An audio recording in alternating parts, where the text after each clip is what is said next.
Hello and welcome back to That Aged Well. And I'm once again joined by Sir Richard J. Evans, who had written, of course, Hitler's People, which I'm holding up here. And this week we are going to do part two of the book.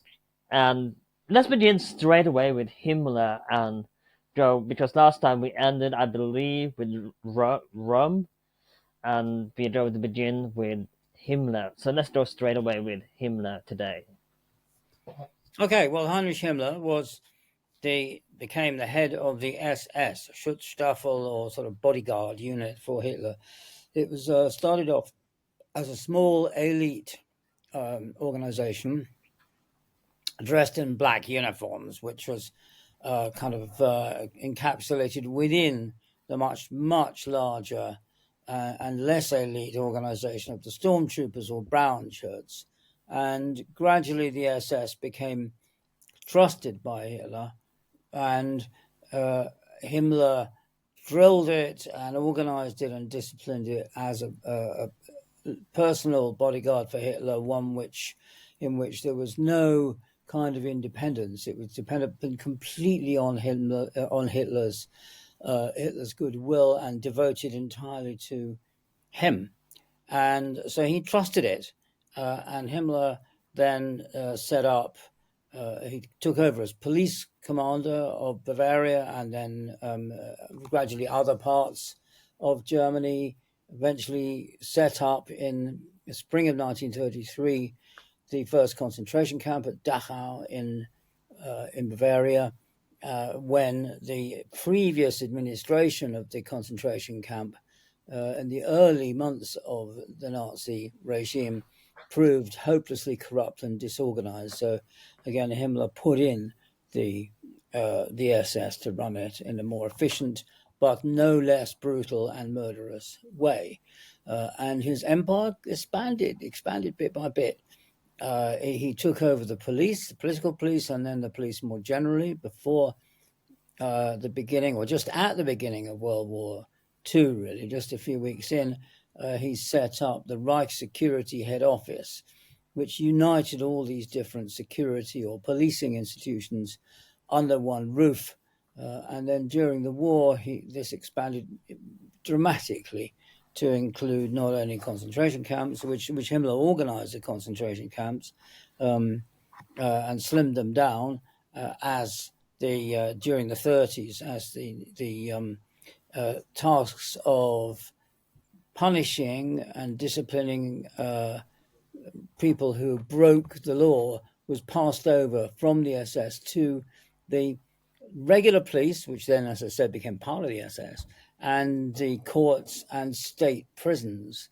And so in 1937 or to 8, Himmler then took the remaining concentration camps and extended their mission to deal with and re-educate, in inverted commas, and in other words, treat very brutally the so-called asocial vagrants, deviants of one sort and another, and then during the war they became a center for the forcible recruitment and organization of forced laborers. So the whole empire of the SS expanded with great rapidity during the war. And then, of course, they took over the administration of the extermination camps, Treblinka, Auschwitz, Birkenau, Sobibor, and the other extermination camps where there were gas chambers were used to kill up to 6 million Jews. So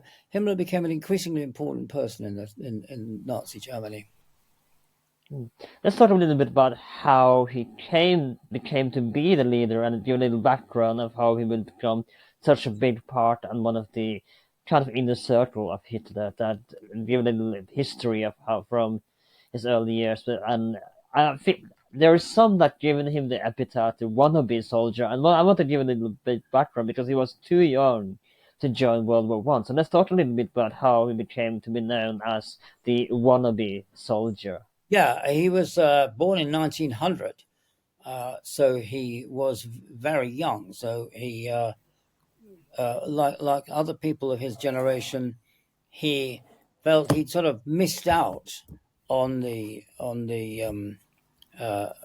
war. He was, as you said, he was only 14, when it began, and so he wasn't able to take part in World War One. But he was trained and disciplined and educated as a soldier, and so he his family. His father was an interesting man. Himmler is also sometimes another one of these leading Nazis been described as petty bourgeois, but he wasn't. His father was actually a tutor to a member of the Bavarian royal family, so he had quite high connections and grew up in a family that was tied to the Bavarian royal house and highly respectable. So he again kind of lost out, like when the Bavarian royal house was overthrown at the end of World War One, and tried various things. But he always thought of himself as a soldier, and so he heard the appeal of Hitler as a revolutionary or as a radical anti-Semite and anti-democrat and nationalist, ultra-nationalist. So Himmler joined the Nazi Party, took part, though kind of on the sidelines, in the Beerhold Putsch, the failed attempt of Hitler to overthrow the Bavarian government in 1923, on the 8th, 9th of November 1923. He escaped retribution, but after that, it always referred to him as loyal Heinrich, der treue Heinrich. So he trusted him absolutely. Let's talk a little bit about how it became a failed chicken farmer as well, and that would be kind of a little joke, I believe, in the Reich. And as well, not just that, I want to talk about the implausible Finnish sauna experience, which I found rather fascinating. Like you said in the book, it was an implausible story, but kind of a fun little story nonetheless. Yeah, I mean, there's many legends about him. One is that he was a failed chicken farmer. It wasn't at all, really. He tried this very, very briefly, but it wasn't successful. I don't think it had any real influence on his later ideology and later career. So it's really a side issue or a bit of an irrelevance, really. He depended on his earnings essentially as an official of the Nazi movement all the way through. He was a man of somewhat eccentric views, I have to say. Himmler, for example, championed a kind of neo or pseudo pagan religion to replace Christianity. Officers of the SS underwent kind of invented marriage ceremonies when they got married, weddings that were done according to a kind of ritual devised out of bits of ancient Germanic custom.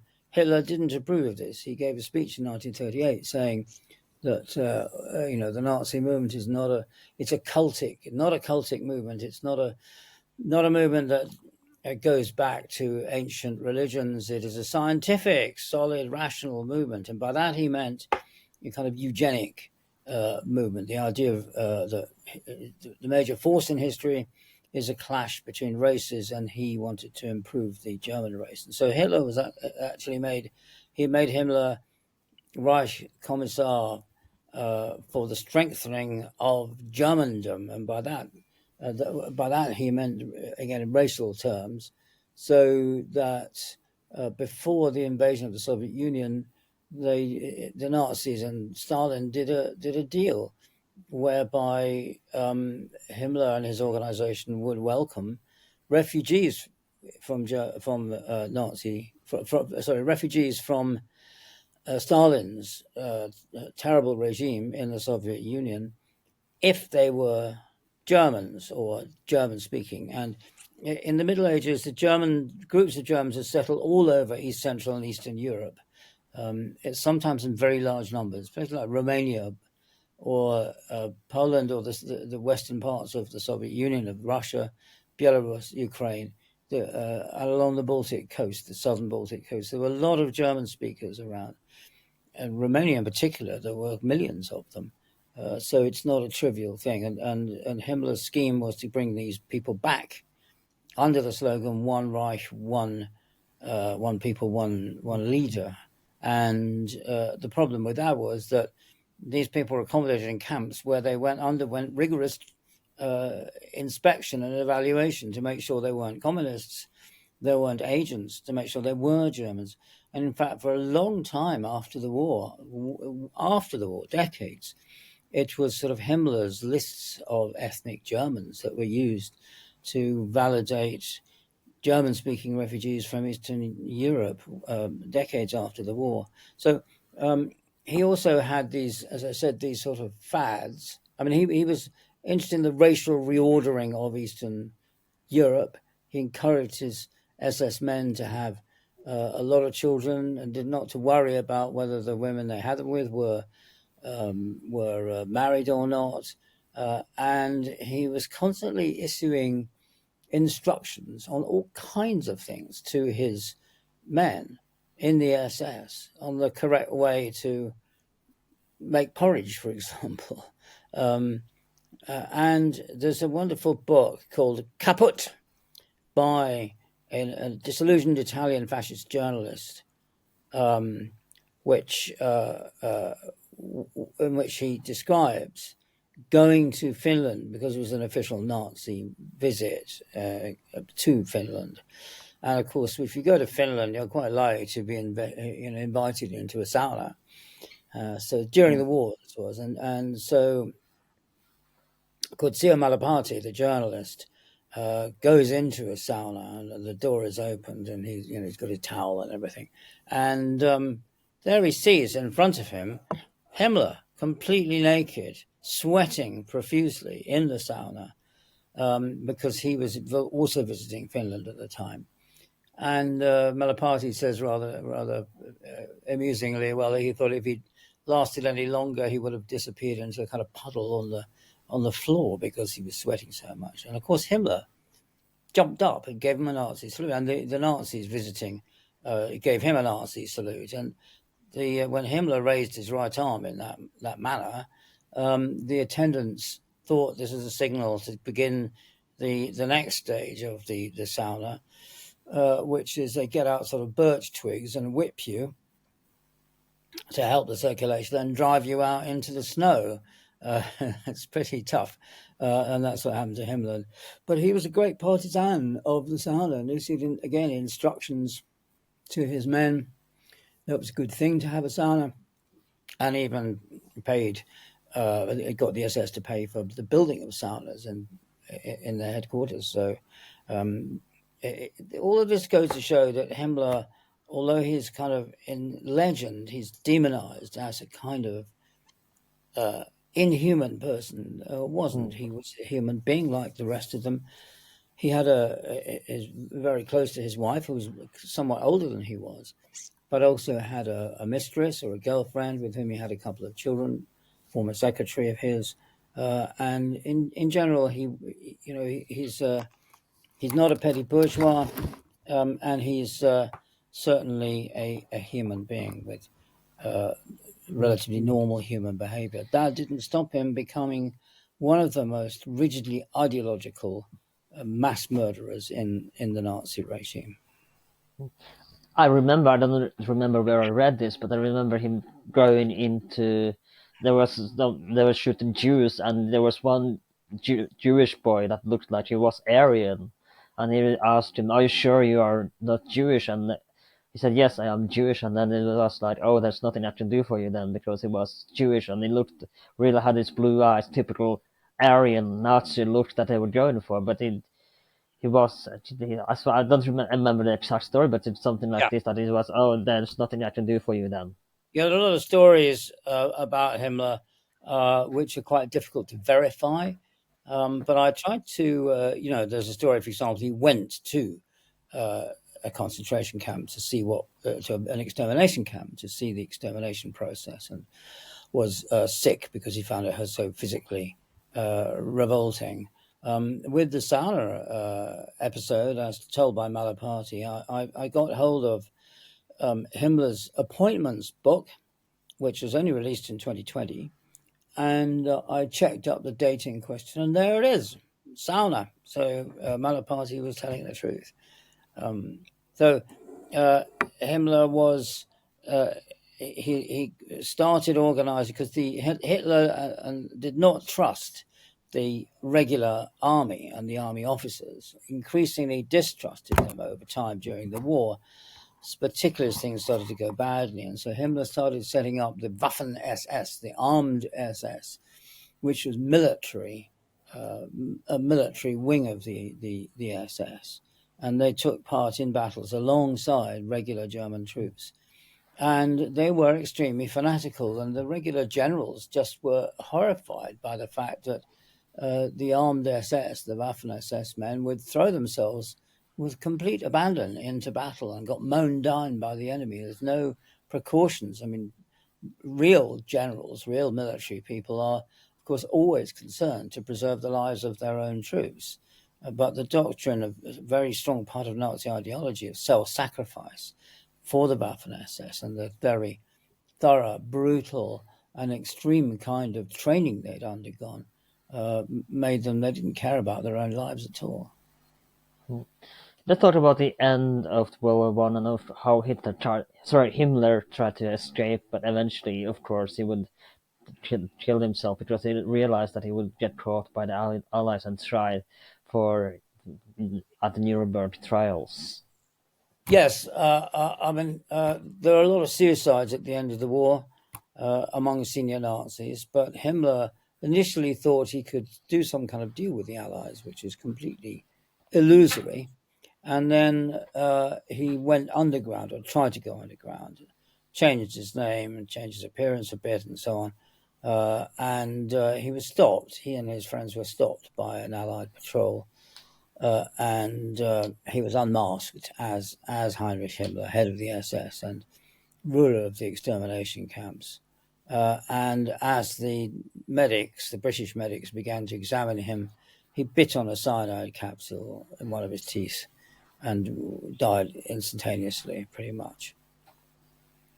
The next person I want to talk about, and I was supposed to talk about the last episode, but we didn't have the time, is Albert Speer, who is a fascinating, not just because he wasn't hanged or shot, but he became such a popular figure, and of course his famous biography as well is perhaps, though it has been later disputed by such as his modern historians as yourself. So let's talk about Albert Speer and how he became the architect of the Third Reich. Albert Speer was a well-educated, smooth-talking, well-dressed bourgeois who was almost kind of the respectable face of Nazism. He was a young architect who made his way in the profession until he became the manager of a large office of architects, and he gradually got his way into Hitler's good graces. But he had this organizational talent, and that's very important to remember that. And he was somebody who Hitler felt was kind of junior and young enough for Hitler to bring into his fantasy projects for rebuilding Berlin and rebuilding German cities after the war, as he saw it after a Nazi victory. And Berlin was going to be Germania. It was going to be a world capital in Hitler's view. The Olympic Games, for example, would always be held there in perpetuity. And it was going to be remodeled. And in fact, Speer designed all these buildings, huge buildings. So there's a great hall, the sort of great hall of the people, as it were, had a dome larger than the then existing largest dome in the world at St. Peter's in Rome. There's going to be a party headquarters in Hamburg, which is going to be a skyscraper, like the Empire State Building. There's going to be a triumphal arch in Berlin, which is larger than the Arc de Triomphe in Paris, and so on. But the only way in which Speer's designs actually differed from those the kind of standard version of neoclassical public buildings in the post-war world was in their size, their gigantism. Otherwise, they looked pretty like other public buildings. I used to show a series of pictures to my students in Cambridge and say, "Now, which of those is a Nazi?" And they'd invariably identify Sheffield City Hall in the north of England because it was so like the Nazi pseudo neoclassical buildings. And Speer was he ended in during the war in taking over managing the war economy and the labour supply and production munitions. He became Minister of Munitions through the chance death of his predecessor, Fritz Todt. And of course, there are conspiracy theories, but they're not true. You can't prove them. Todt was just killed in an air crash. That was it. And Speer happened to be on the spot with Hitler in his eastern headquarters. And so, as often happened with Hitler, he just lighted upon the nearest person without actually examining their credentials. And Speer then proceeded to reorganize the economy and to improve military ammunition and military equipment construction by simplifying the whole process, reducing the number of different models, and so on. And he made a very good impression on the judges. He survived the war. He was a very young man again. He survived the war. He was accused of war crimes at Nuremberg, but he persuaded them that he was not really guilty. And he very cleverly said, well, I recognize all the crimes committed by the Nazis and by Hitler, and I recognize, that the Nazis murdered millions of people, but I didn't know about it. I had nothing to do about it, which is a plain, barefaced lie. But they swallowed it, and it was his deputy, Fritz Sauckel, who was the organizer of slave labor for Speer's own schemes, who was executed. Speer was sentenced to 20 years in jail, a British-run jail, Spandau in Berlin. And when he's released, he got the collaboration of the journalist Joachim Fest and the publisher Wolfjörg Siedler to write a book called Inside the Third Reich. And it's brilliantly written. It has a lot of insights into Hitler because Speer spent a lot of time with Hitler and was quite close to him in many ways. And it helped helped him become quite a wealthy man after the war, lived on into his 70s. But large chunks of it were just downright lies, repeated what he'd said at the Nuremberg trials as one of the accused. And I never really swallowed them. So, for example, he said he did not attend the speeches given by Himmler in Posen in the middle of the war, where he was quite open about the mass murders the SS had been carrying about. He said he'd never been to a concentration camp. He was in charge, ultimately, of the notorious Camp Dora, which was in the mountains where slave laborers were held, where they lived while they were working on the V2 rocket, which had to be produced underground because the site at Peenemünde and on the Baltic coast had been bombed. He said he didn't know anything about this. It was a complete, absolute lie. And there's material exists that shows that he was at the Posen speeches.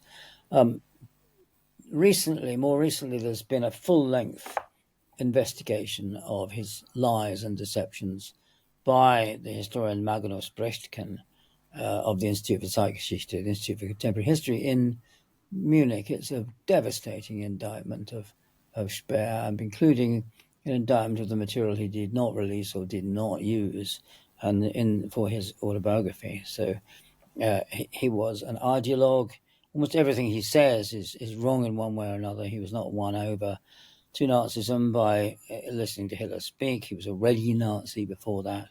And nothing is left of his reputation as it were, the good Nazi. That's all been completely demolished by Brechtken.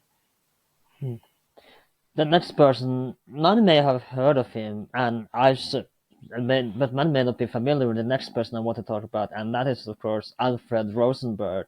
So let's talk a little bit about him, and though he may be a familiar name, many may not know much about him as a person, because he was a die-hard Nazi till the end.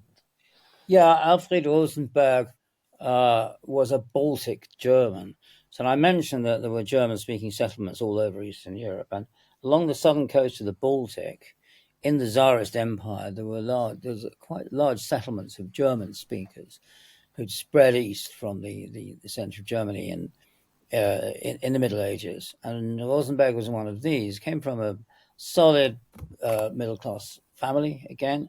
And of course, his life was disrupted completely by the Bolshevik Revolution, the November Revolution in 1918, and also by the defeat of Germany and the defeat, remember, in 1917, of the Soviet Union. And that led to the defeat of the Soviet Union. Sorry, I'll say that again. Cut that bit out. His life was completely disrupted by the defeat of Tsarist Russia in 1917 and the emergence of the new Baltic states. And whereas the German speakers, the Baltic Germans, had been the top dogs in that society, now, of course, in Estonia, for example, or Lithuania or Latvia, the native speakers who'd been oppressed by the Baltic Germans then took over and took charge. So between the two of them, between the Bolshevik Revolution and the establishment of independent Estonia, Rosenberg lost almost everything and it left to seek his life in Germany itself. There was no future for him in Estonia or in the former Baltic states. And because his university education also entailed his spending some time in communist Russia, he could also see what Russia was like. And he became a really vicious anti-Semite, dyed in the wool, sharing the conspiracy theory that the Jews had somehow caused the collapse of the German army by stabbing it in the back in 1918. And he started writing. He was an incredible scribbler. He produced reams and reams and reams of writing, and these included a number of different tracts. He became editor of the Nazi paper, the Völkischer or Racial Observer.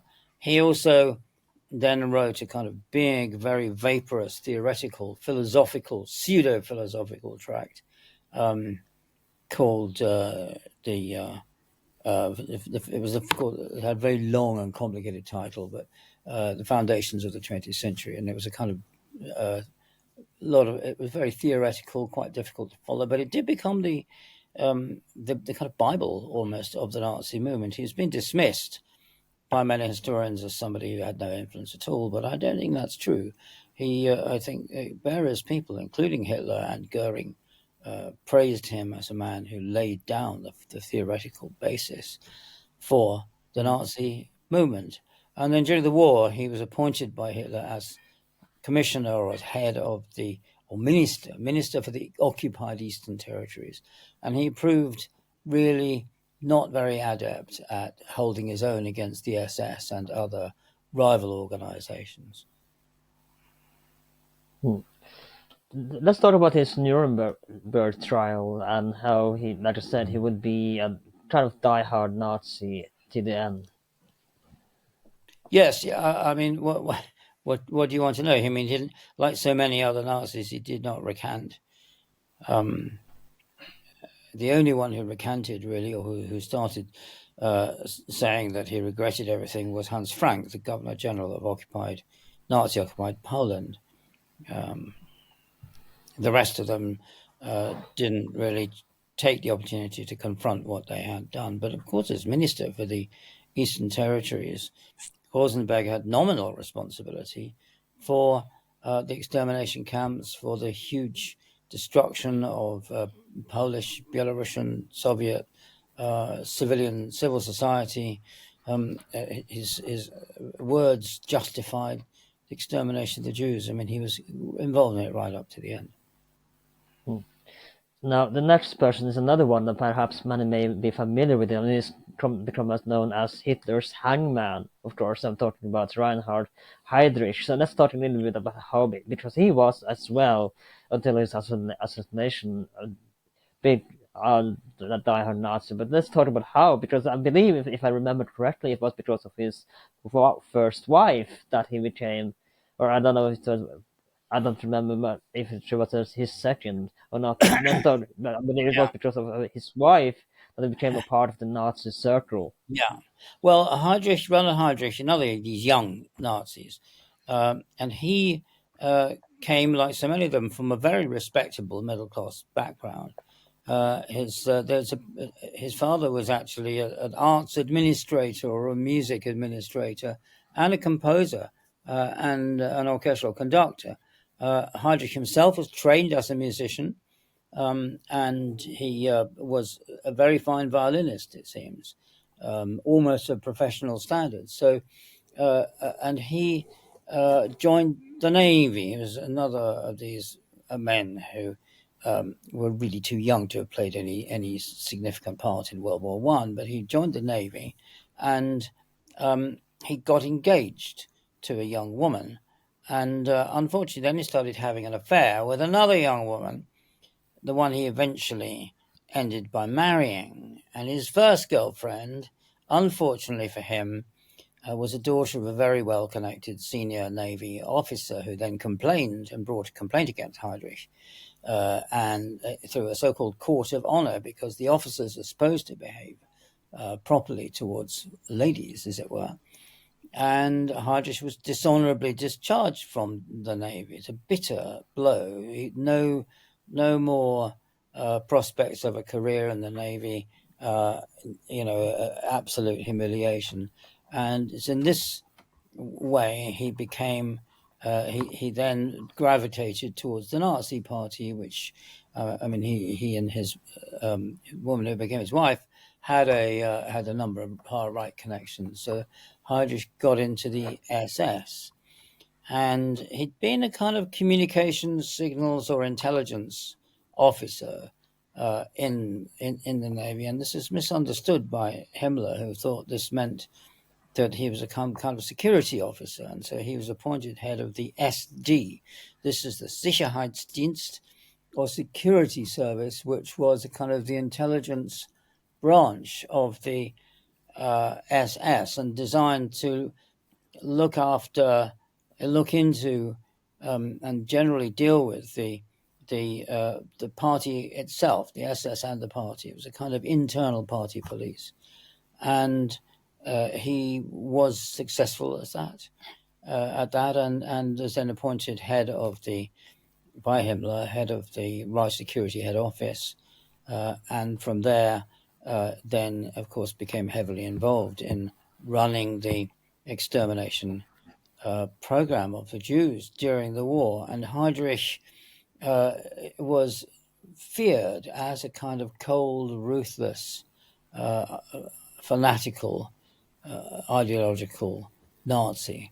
And it was Heydrich who called and chaired the infamous Wannsee Conference held in the western suburb of Berlin, where in the very beginning of 1942, he chaired this meeting of representatives of the different organizations and ministries, foreign ministry and others, who were to coordinate their efforts to exterminate the Jews. The actual extermination begun in a rather haphazard way after the invasion of the Soviet Union in June 1941. And what Heydrich was doing was trying to coordinate and have sort of joined up genocide, if you like. So he was a man who was very physically active. He was a very good fencer, for example, good swordsman, kept himself very fit, continued to play the violin. I mean, he was an extraordinary man, and more feared, I think, than anyone else in the Nazi hierarchy. Let's talk about his assassination. And do we know who was behind the assassination of Heydrich? Yes. Well, when the Nazis then occupied Bohemia, Moravia, or the Czechoslovak Republic, and in charge was Neurath. Neurath was one of these old aristocrats who'd been in the government since before Hitler came to power, and Hitler thought he was a bit soft, and so he pushed him aside and put Heydrich in charge of the occupied Czech territories, and he soon became notorious both for his ruthless, murderous suppression of the Czech resistance and for his kind of policies that amounted to a sort of bribery of the Czech working class. The Czech industry is very important. The Skoda works, for example, were an important producer of ammunition and munitions and war equipment. And there was, of course, an opposition movement which was threatening all of this. So he introduced welfare measures, introduced an improvement of conditions of work for the workers. And this was considered by the exiled Czech government in Britain to be very dangerous. So with the support of the British, they organized an expedition, a couple of men who were dropped in by parachute into occupied Czechoslovakia with the mission of assassinating Heydrich because he was felt to be so dangerous, and he had a habit of it seems extraordinary now, but of driving to work from his place outside, his place where he lived outside Prague, in an open-top car, and at a bend where it had to slow down, the assassins jumped out and eventually threw a bomb, tried to shoot him and so on, and caused him injuries from which he died. This was then met with reprisals. Hitler initially talked about deporting the entire population of Czechoslovakia or the Czech Republic to occupied Bohemia to Siberia, but was talked out of that. So there's a village called Lidice, which I think wrongly was suspected by the Nazis of harboring some of the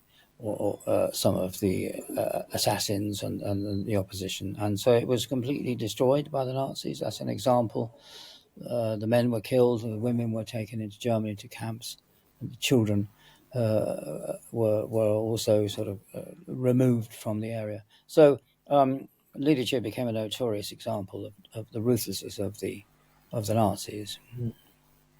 The next person on the list is another one that became famous later on, and not, I believe, during the Third Reich. But let's talk about Adolf Eichmann, and how, of course, we have to talk about the famous trial, Israel trial as well, of course, and how he became one of the organizers of the Holocaust. Yes, Eichmann was one of the kind of administrators of the Holocaust. So or one of the functionaries. So he wasn't somebody who really made policy, but he carried it out, a bit like Heydrich in many ways. And Eichmann he was not very well known. I mean, the prosecutors at Nuremberg had barely ever heard of him. In fact, he was very much behind the scenes administrator. He'd grown up partly in Austria and as a Protestant in a Catholic country, and become associated with the Austrian Nazi Party, and he was appointed through actually personal and family connections, persuaded him to join Heydrich's Reich security head office, and in that capacity he established himself as a sort of specialist on the Jews, with not a lot of credentials, but he was regarded as that.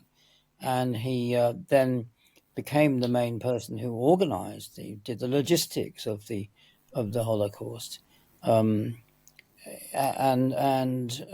he went for example, to Vienna in 1938 after the Anschluss, after Vienna Austria had been incorporated into the Nazi Reich, and Eichmann then set about organizing the discrimination against the Jews and then their deportation.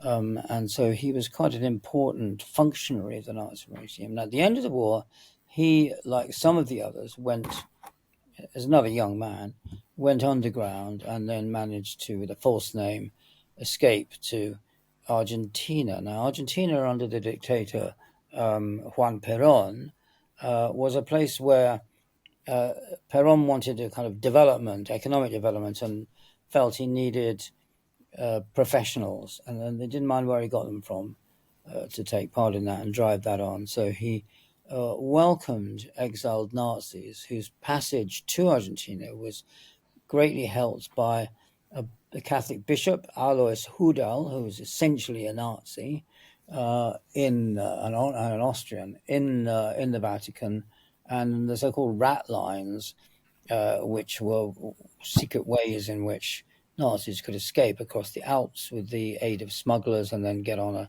a ship in Genoa or somewhere like that and get across to Argentina. And so he established a new life for himself.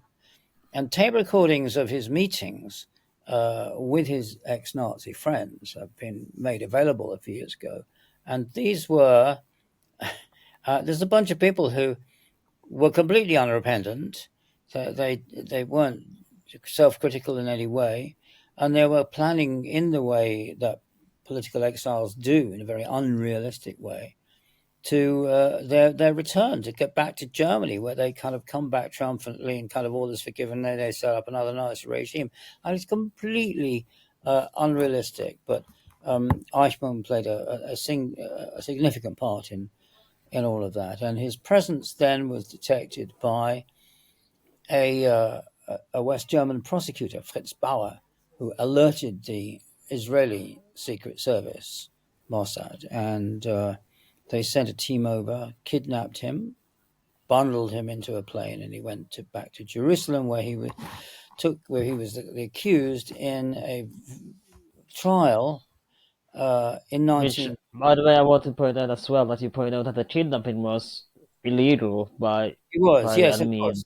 yeah, because Perón was not going to let them go. I mean, he was not going to extradite them, allow them to be taken to Germany or to still less to Israel. So he was kidnapped and put on trial, and this became an enormous publicity exercise. So it had a huge educational effect in 1960-61 on world opinion, because a large number of survivors of the Holocaust, who of course had been sent to the camps by Eichmann, essentially, a large number of them came and testified in the most horrific detail about the Holocaust.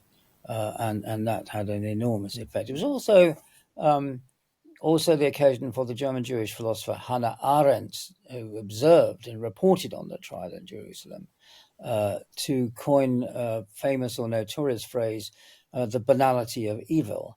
And by that, I mean, she's been widely misunderstood and misrepresented. By that, she meant she was in the courtroom, and there was Eichmann, who was in the dock, behind a bulletproof glass, in case somebody tried to kill him. But Eichmann just looked so ordinary. He just looked like a guy in a suit, an administrator, and like he was a man who he wasn't a kind of raging, foaming at the mouth kind of Nazi at all. And that's really what she meant. She did not mean that she agreed with his own attempt to exculpate himself by saying he was only obeying orders. He didn't mean that at all. And he was an ideological figure from beginning to end. What were your thoughts on if you've seen it, Operation Finale 2018 movie on Netflix that came out a few years ago? What was that? What was it called? There's a movie about the kidnapping of Adolf Eichmann on Netflix. I don't know if you've seen it. All No. right, no, I haven't seen it. No. Okay, yeah, just want to see if you have. But Now, what? could you just pause for a moment, please? I don't think I can All pause right, this recording, I'm afraid. cut this out But later. we are going to round up soon. Don't worry. Yes, But there are two more. There are two more people. I have to deal with her. So Hi. just all right. Oh yeah, of course. Yeah, I can edit this into a little while later, but I'm just gonna keep on talking. I don't know if I'm sorry about this awkward little break right now, but if anyone's seen Operation Finale, I'd love to hear your thoughts in the comments of Right. the of YouTube Yeah. or Spotify if you've seen the movie and what your Well, thoughts on she it went were. the Yeah. dog is So an Irish never, princess once her never. life. So I try to entertain the listener Okay. while we were gone. So the two.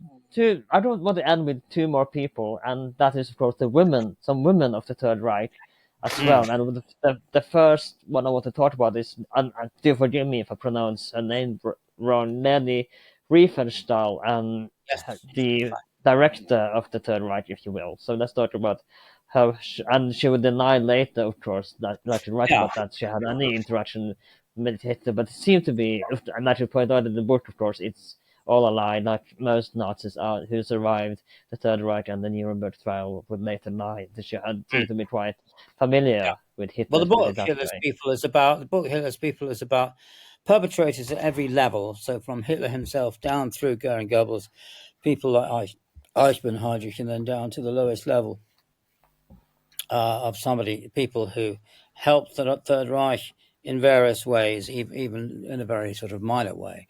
And what unites it all is the question of why do they become Nazis. But one of the things you find about the Nazis who survived the war was that they, I said with one exception, I think Hans Frank, and we don't know how sincere he was in his religious conversion in his cell at Nuremberg.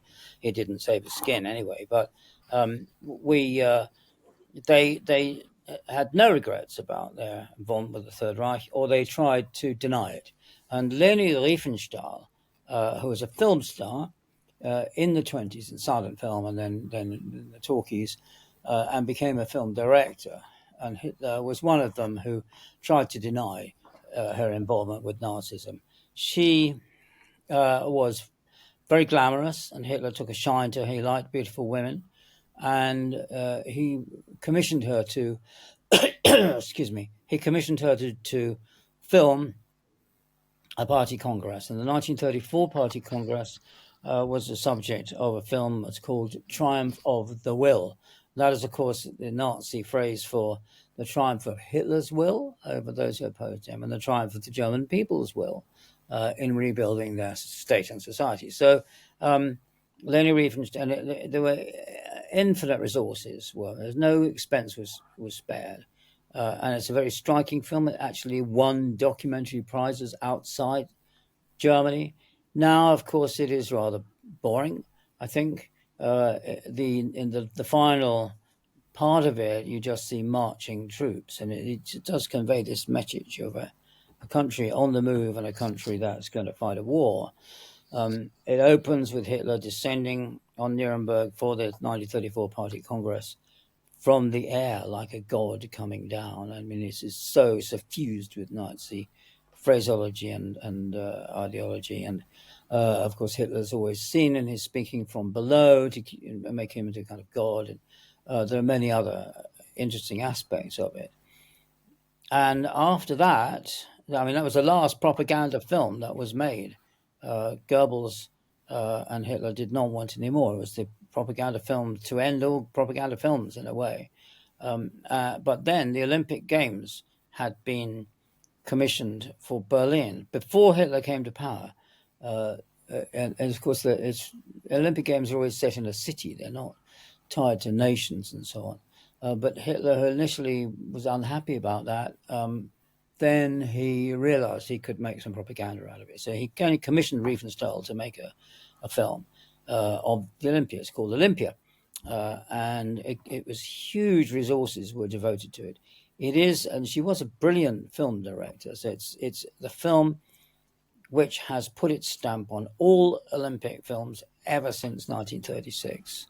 But it's also a Nazi film in so many different ways. So as you can see, if you watch it, it's pretty long, but it's a very striking film.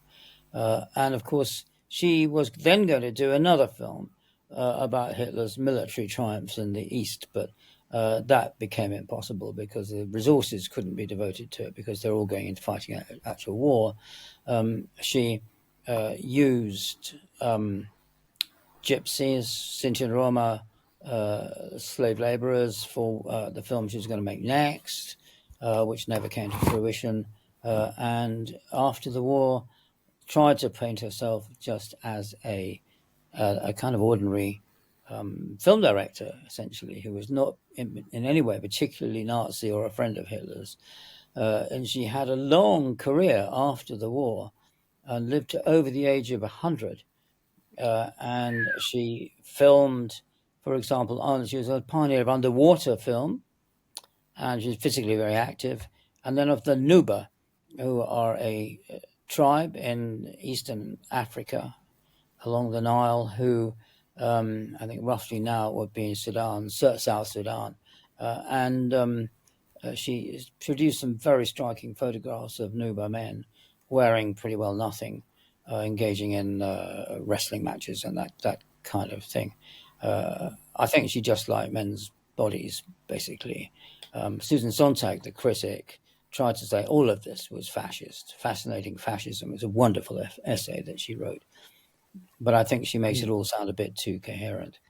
She was involved, Leni Riefenstahl was involved in post-Nazi and neo-Nazi politics in some ways. She was unrepentant, and I don't think she changed her views at all.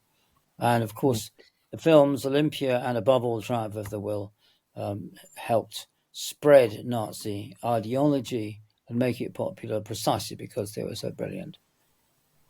Was she ever interviewed about her time, like Speer in documentaries, etc. Herself? Like, was she, as you know, as a subject when she was so close to Hitler, and was she of the same interest in a way like Speer, like I said, Speer would later be? Well, no, she wasn't a personal friend of Hitler's like Speer was, no. She was part of his social circle, but not really particularly close to him. So the last person I want to talk about is one of the first lady, if you will, of the Third Reich, and I think you kind of end the book with her as well, and that is Gertrude Scholz Klink, who. So Yeah. let's talk about her involvement Yeah. in the Third Reich and her, as I would put it. I don't know if the right way to put this, but she was kind of the leading lady of the Third Reich. Well, she was so-called Reichsfrauenführerin, which is Reich women's leader. But her independence, autonomy, and role have all been hugely exaggerated by some post-war writers. Gertrude Scholz-Klink was an active Nazi who was a fanatical supporter of the regime. And of course, women were organized by the Nazis in women's organizations, the Frauenschaft and the broader, larger Frauenwerk. And Scholz-Klink led these organizations. They were essentially propaganda and indoctrination organizations. All the women's associations, particularly the feminist movement, were all closed down. They were all organized and incorporated into these Nazi organizations. So she kind of ran them, but she had no autonomy at all.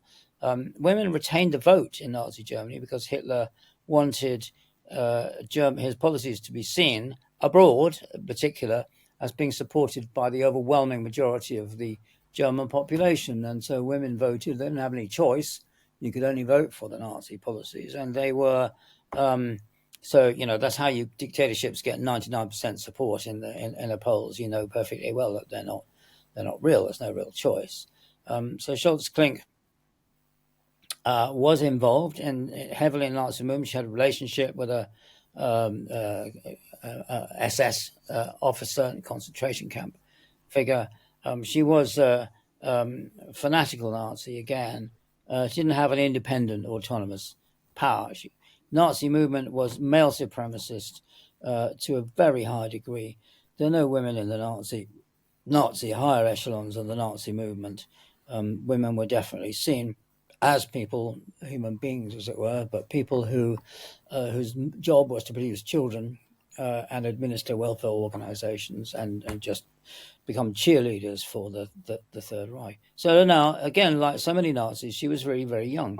So she lived on into her 90s for decades after the war. And when she was interviewed by the American historian Claudia Koons, long after the war, she was completely unrepentant.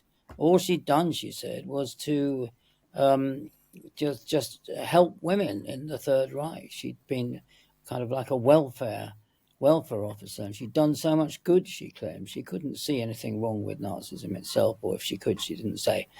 And she's a classic example of the unrepentant Nazi. Did she face any Unfortunately, consequences after the war? not really, no, nothing serious. And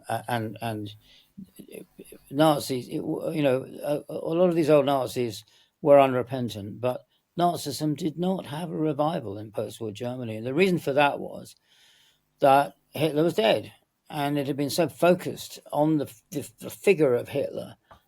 You go around, I mean, if you, in the cemeteries of German men who were killed in World War II, the gravestones said, fallen for Führer or leader and fatherland. And Hitler's always there. So with him gone, there's nothing to support in a way. So every country the Nazis occupied had their resistance movements in France, Poland, for example, very good examples.